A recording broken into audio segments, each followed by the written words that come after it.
ساتھ حاضر خدمت ہوں۔ زندگی مسکرا دو ایک ایسی لڑکی کی کہانی ہے جسے بچپن میں زیادتی کا نشانہ بنایا گیا۔ آج قسط نمبر 20 ہے، تو چلیے چلتے ہیں ناول کی طرف۔ میں ہوا کی بیٹی ہوں کوئی کھلونا نہیں، میں ہوا کی بیٹی ہوں کوئی کھلونا نہیں، تو پھر کیوں ابن آدم مجھ سے کھیل گیا، تو پھر کیوں ابن آدم مجھ سے کھیل گیا۔ اور پھر خدا نے مجھے دینے کے لیے ایک اور سزا منتخب کی کہ میرے دل میں لیزا کی محبت ڈال دی۔ میں جب بھی لیزا کو چھوڑنے کا سوچتا تو میرا دل میرے ہی خلاف اٹھ کھڑا ہوتا۔ لیزا سے دوری کا سوچ کر میری سانسیں بند ہونے لگتی، اور پھر ایک دن لیزا مجھے خود ہی چھوڑ کر چلی گئی، اور لیزا کے جانے کے بعد مجھے احساس ہوا کہ کسی کا چھوڑ دینا کتنا کربناک ہوتا ہے۔ تب مجھے دلشاد کے درد کا اندازہ ہوا۔ میں سمجھا تھا کہ دلشاد میرے پاؤں کی زنجیر ہے جو مجھے آگے نہیں بڑھنے دے گی، مگر میں بھول گیا کہ ٹوٹے دل کی آہ تو 7ویں آسمان پر جا ٹھہرتی ہے۔ مجھے دلشاد کی آہ لگ گئی۔ وہ تمہاری طرح کم ظرف نہیں ہے کہ کسی کے لیے بد دعا کرے گی۔ اب جب درد لیے سب منو مٹی تلے دب گئے تو تم اپنی غرض کے لیے معافی مانگنے چلے آئے۔ کس بات کے لیے تم میں معاف کروں؟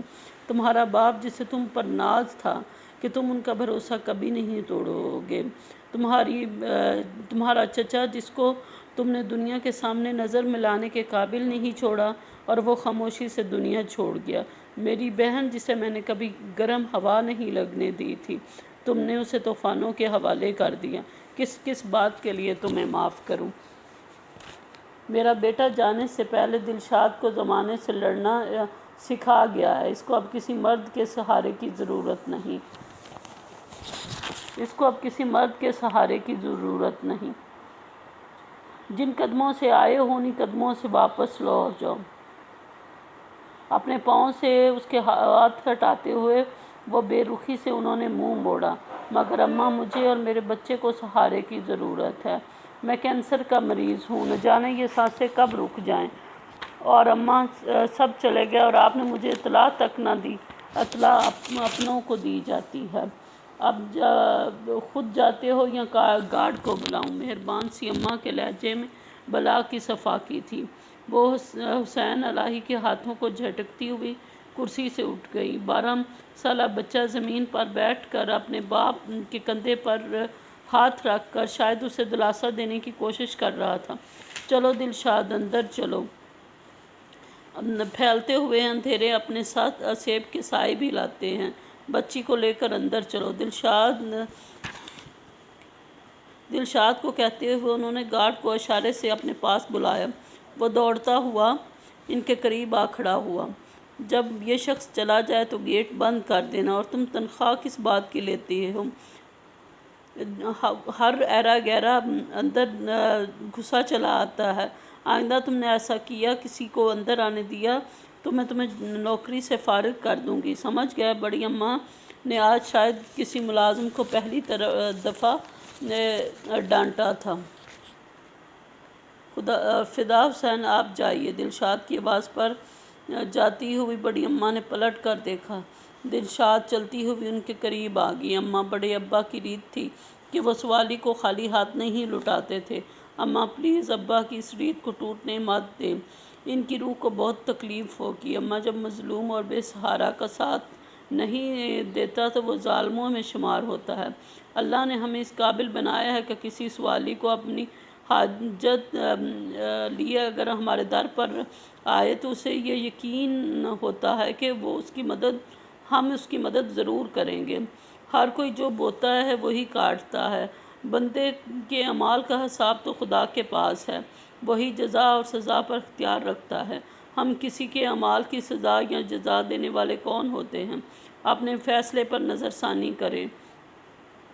اور ویسے بھی اماں ایک بیمار، لاچار اور بے بس شخص کو خالی مت لٹائیں۔ ہم سب کو اپنے خدا کی طرف لوٹ جانا ہے، کہیں ہم ظالموں، حساب دینے والوں کی قطار میں نہ لگ جائیں۔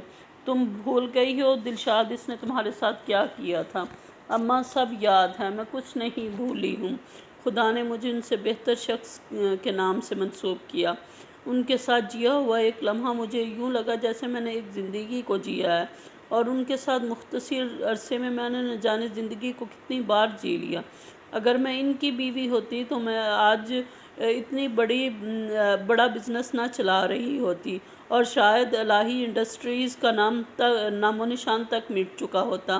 اماں، خدا کے ہر کام میں کوئی بہتری ہوتی ہے، شاید یہ خدا کی طرف سے ہماری آزمائش بن کر آئے ہیں۔ اماں پلیز انہیں مایوس لٹا کر اس آزمائش میں ناکام مت ہوں۔